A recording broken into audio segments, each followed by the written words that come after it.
प्रथम वंदन गुरुदेव जी जिन दियो नाम तत्सार। द्वितीय वंदन राम जी जन मेटा भरम विकार। तृतीय वंदन सब संत जन अनंत कोट जन सार।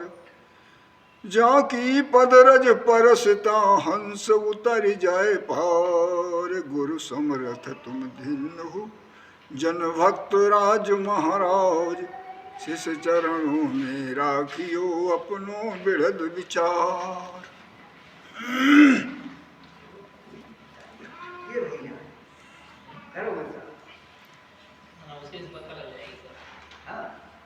महाराज जी के देह का जन्म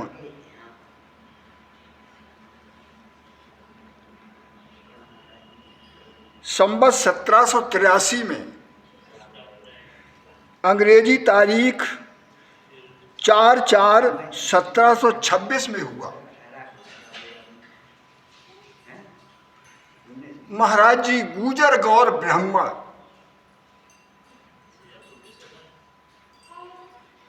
वंश में देह का जन्म हुआ। नाम संत सुखदेव जी महाराज।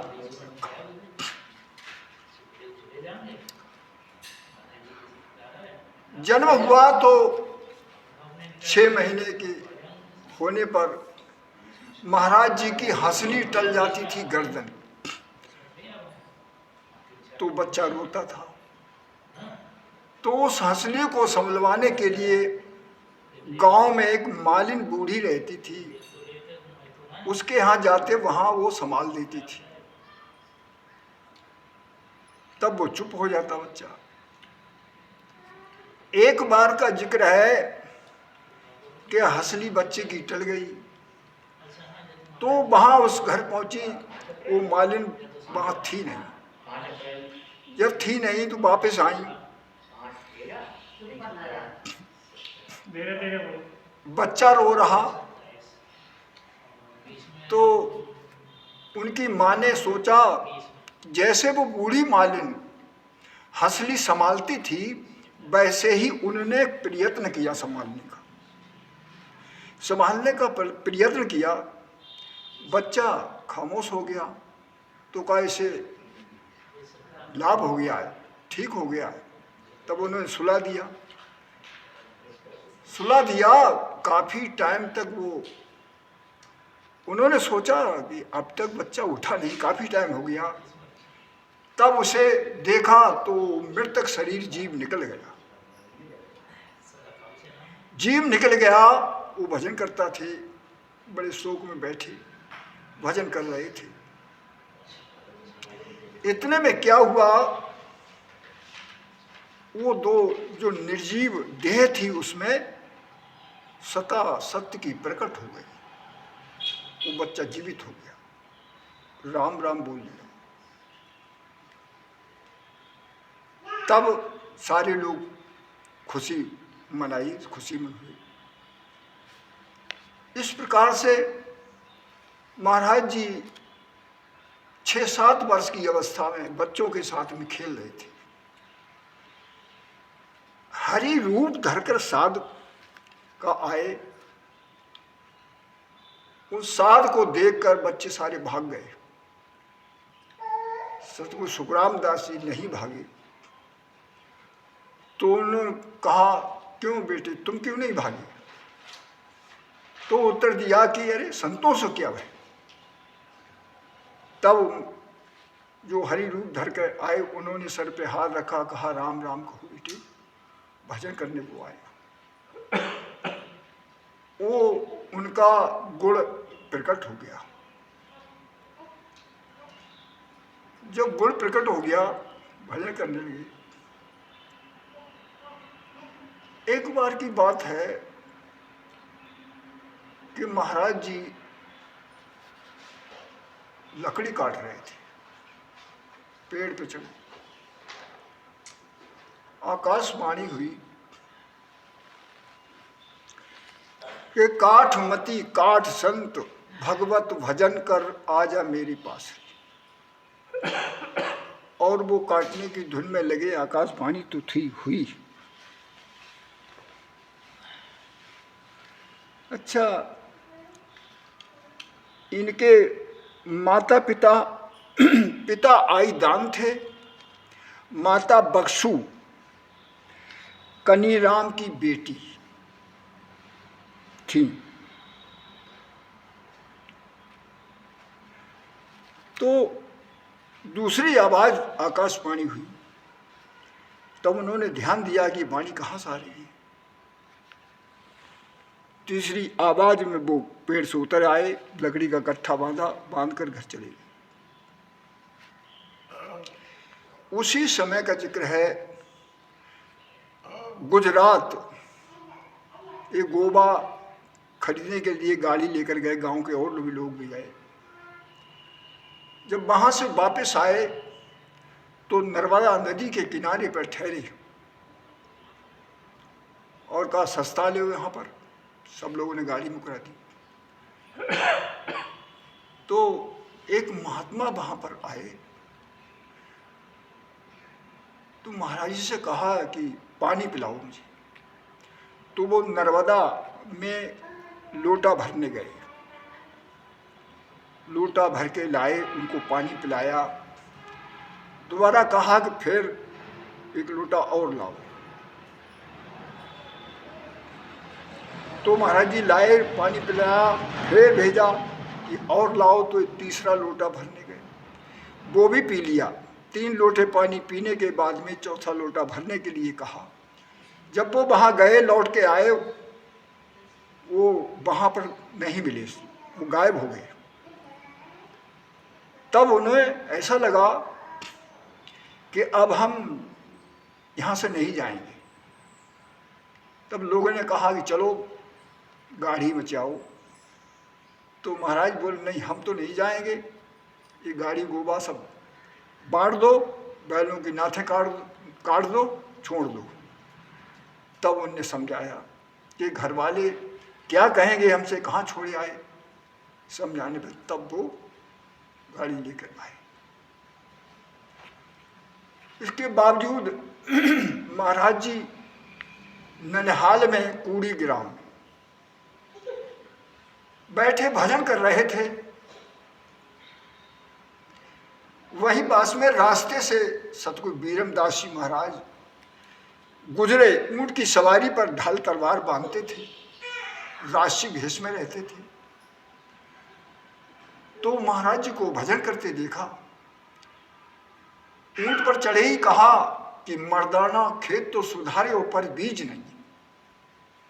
तो महाराज जी के कान में आवाज पड़ी। महाराज जी वहां से उठ के आए, उठ के आगे खड़े हुए, बोले महाराज बीज आप डालेगा।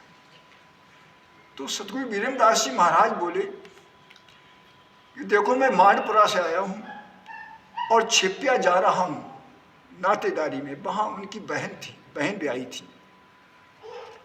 मैं लौट के आऊंगा तभी तुम्हें नाम भेद बताऊंगा, बीज डालूंगा। तो महाराज जी वहीं पर भजन करते रहे। जब भी 2, 4, 6, 7 दिन में वापिस हुए, महाराज जी तब तक वहीं पर बैठे भजन करते रहे। तब महाराज जी लौट के आए और महाराज ने कहा महाराज जी आप बीज डाले जाओ।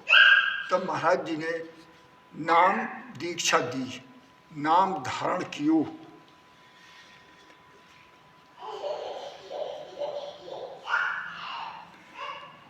उस समय महाराज जी की 31 साल की अवस्था थी जिस समय नाम धारण किया।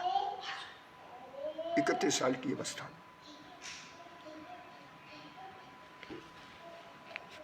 इनके 3 पुत्र थे।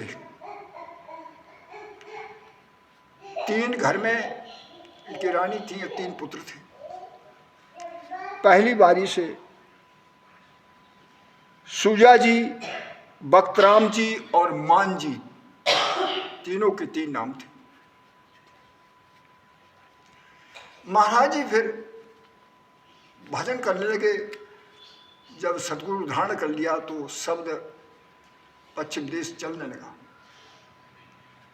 पश्चिम देश शब्द चढ़ने लगा।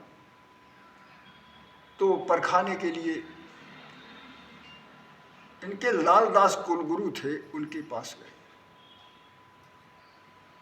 उन्होंने कहा भाई मैं इस बारे में नहीं जानता हूँ, मुझे कुछ ज्ञान नहीं है। तो इस हिसाब से फिर वे खेड़ापा गए जहाँ रामदास जी थे, उनके पास गए सब परखाने के लिए। तो उन्होंने कहा कि रीत तो तुम्हारी पक्की सही है, किसने नाम दिया है, किससे? तो कहा मेरे गुरु सतगुरु बीरमदास जी महाराज। तो रामचंद्र ने ये कहा कि वो तो यहीं के चेले। इस हिसाब से महाराज जी ने उनको भी प्रणाम कर लिया, उन्हें मालूम नहीं था। जब आकर बाद में बीरमदास जी महाराज मिले, उन्हें ये बात बताई, तो महाराज जी ने कहा अरे रामदास तू राजवी, मैं हूं असल फकीर, तू मात पिता की गोद में मैं सतगुर संग सधीर। मुँह को कहो डेढ़ को चेलो, डगा रामदास किया। चमार थे खेड़ापा के। इस प्रकार से 4 गुरु महाराज जी ने धारण किए। तो महाराज जी घर पे आए, बिराई भजन घर पे करते थे, लेकिन वो घर पे बात नहीं बनी। तब उन्होंने जाकर राम चौकी छोटे से पहाड़ पे जाकर भजन किया। पहले तो 1.25 मन जौ खाकर गुजर किया। जब उनका ध्यान लगा, नहीं कुछ खाया ना पिया, राम ने ऐसा सत दिया। फिर खाना पीना बंद हो गया। तो महाराज जी 18 वर्ष तक तप किया। 18 वर्ष के बाद तप करके उठे। महाराज जी के भाई तुलसाराम जी बड़े भाई थे, तो वो वेद के ज्ञाता थे। एक बार का जिक्र है, वो कहीं कथा पढ़ने जा रहे थे, तो इनके ममेरे भाई हरकिशन दास जी, उन्होंने कहा भाई कहाँ जा रहे हो? बोले कथा पढ़ने जा रहे हैं। तो उन्होंने कहा देखो बात कहना नहीं चाहिए, लेकिन बिना कहे बात बनती नहीं है। कहना इसलिए है कि कोई सचेत होशियार हो जाए। तो उन्होंने कहा महाराज जी बताओ। तो उन्होंने कहा कि आज से 8वें दिन तुम्हारा काल आए, 4 बजे, शाम 4 बजे।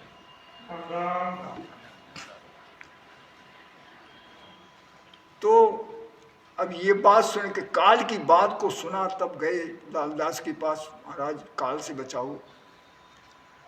तो उन्होंने काल से मैं भी नहीं बचा हूँ, संसार में कोई नहीं बचा है। तो कहा फिर कौन कैसे बचे, क्या विधि बताओ। तो उन्होंने कहा कि आपके जो भाई हैं सुखराम दास, वो 18 वर्ष तप करके उठे हैं, उनके शरण में जाओ और सतगुरु मानकर प्रणाम करके वो बचा सकते हैं, और कोई जरिया नहीं बचने का। तब तुलसाराम जी महाराज जी के वहाँ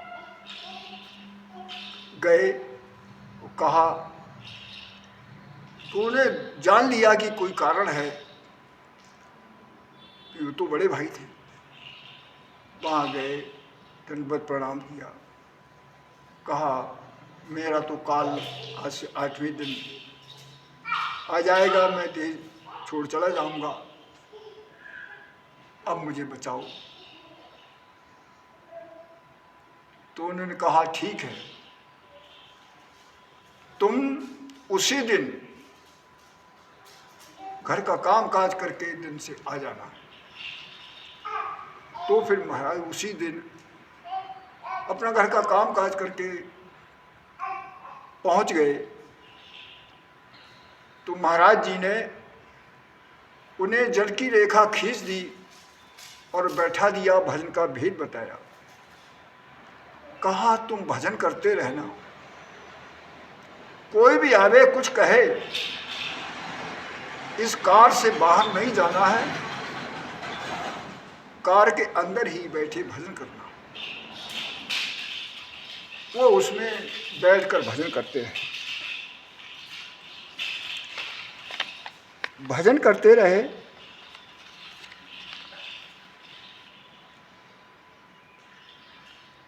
तो काल ने प्रथम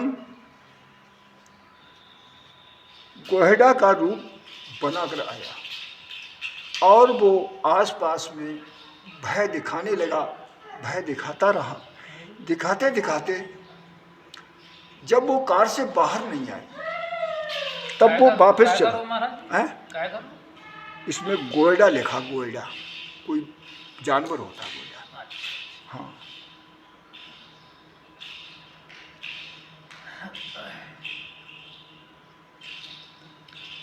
तो इसके बाद सिंह का रूप धर के काल आया और वहां पे दहाड़ता रहा चारों तरफ।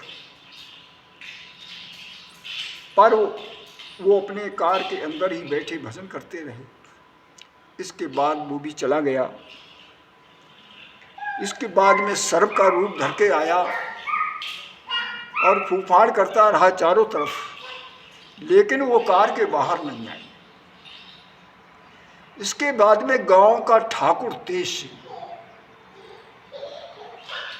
वो आया घोड़ी पे सवार होकर।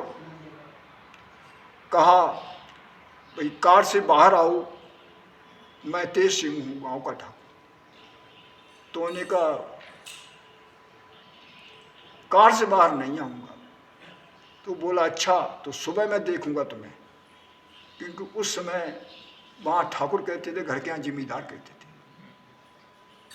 सारे लोग डरते थे उनसे। ऐसे करके इसके बाद में जो गुरु लालदास थे, उनके कुलगुरु, वो आए। बोले भाई लो, हम तुम्हें प्रसाद लाए हैं, गुरु का प्रसाद है, ले लो, इस समय अच्छा मौका है। तो उन्होंने कहा मुझे अंदर में ही अंदर लाके दे दो। अब कार उसके अंदर जा नहीं सकता कोई, तो फिर मना कर दिया। फिर वापस हो गए। सुबह हुआ तब वो उठे कार से। इसी बीच में महाराज पार ब्रह्म परमात्मा के यहाँ गए और वहाँ जाकर काल से मना करवाई। पार ब्रह्म परमात्मा से कहा है काल से मना कर दो। तब यहाँ पर आए। तो फिर 6 महीने के बाद, 6 महीने की अवध बढ़ा के आए थे। 6 महीने के बाद कहा अब तो जाना है, देह छोड़कर सभी गए हैं, जाना पड़ेगा।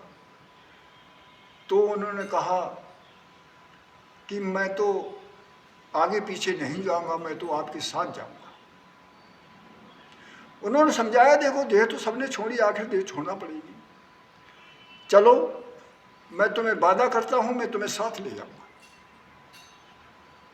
कि मैं आगे पीछे नहीं जाऊंगा, मैं तो साथ जाऊंगा। तो कहाँ जाओ? देह छोड़ने के बाद तुम जहां जन्म लोगे मैं वहां ढूंढ लूंगा। तो महाराज जी ने रिछोला तारा चंद गिरधर के नाम से वहाँ गंगवार जाति में जन्म लिया, नाम पड़ा गिरधर जी। तो महाराज जी फिर ये 10-11 साल के हो गए। इनके ढूंढने के लिए महाराज जी वहाँ से रवाना हुए। वहाँ से रवाना हुए, जितने लोग वहाँ मिले, चंदूलाल, राजा विठलराव, ब्रह्मचारी, तातिया संवाद, तातियार से मिले। सबसे वार्तालाप करते करते ये तकरीबन 2 वर्ष में आ पाए। 2 वर्ष में आए। एक बैल का रथ, उस पे बैठ के आए थे। संग में इनके घर में थी। बरेली आए। बरेली इधर महाराज जी, भक्तराज महाराज जी की 14 बैलें चलती थी। यहाँ से सकड़ जाती थी बरेली गाड़ी लेकर।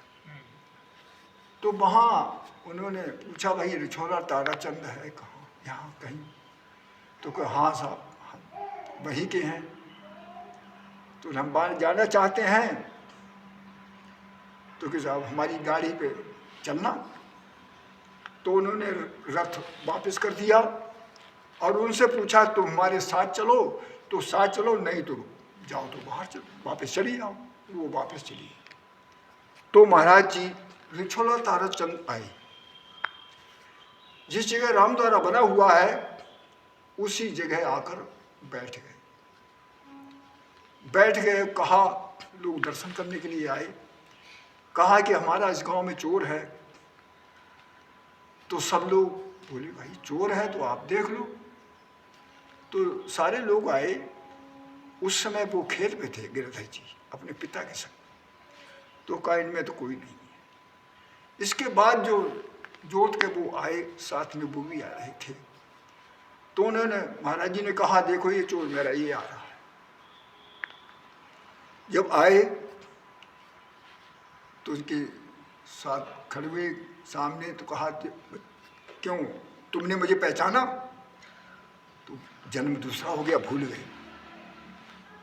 तब उन्होंने हाथ रखा शीश पर और दिव्य दृष्टि दी। तभी उन्होंने पहचाना, अरे मेरे पिछले दिन का भाई। फिर दंडवत किया, प्रणाम किया। बस उनके साथ हो लिए। अब साथ हो लिए तो उनके घर वाले माता पिता परेशान कि हमारे लड़के को क्या हो गया, ये इनका साथ नहीं छोड़ना चाहता, ये चले जाए इनके साथ जाएगा। तब सारे लोगों ने वो सलाह की। तो किसी ने तदबीर बताई कि ऐसा करो इनको यहीं रोक लो। जब ये खुद यहीं रहेंगे तो ये भी यहीं रहेंगे। तब सतगुरु सुखराम दास जी महाराज को यहीं पे रोका, जहाँ पे कचहरी है, वो कमरा बना हुआ है। इधर इधर भी है ना कमरा। तो महाराज जी कमरा ये है, गिरधर जी का ये।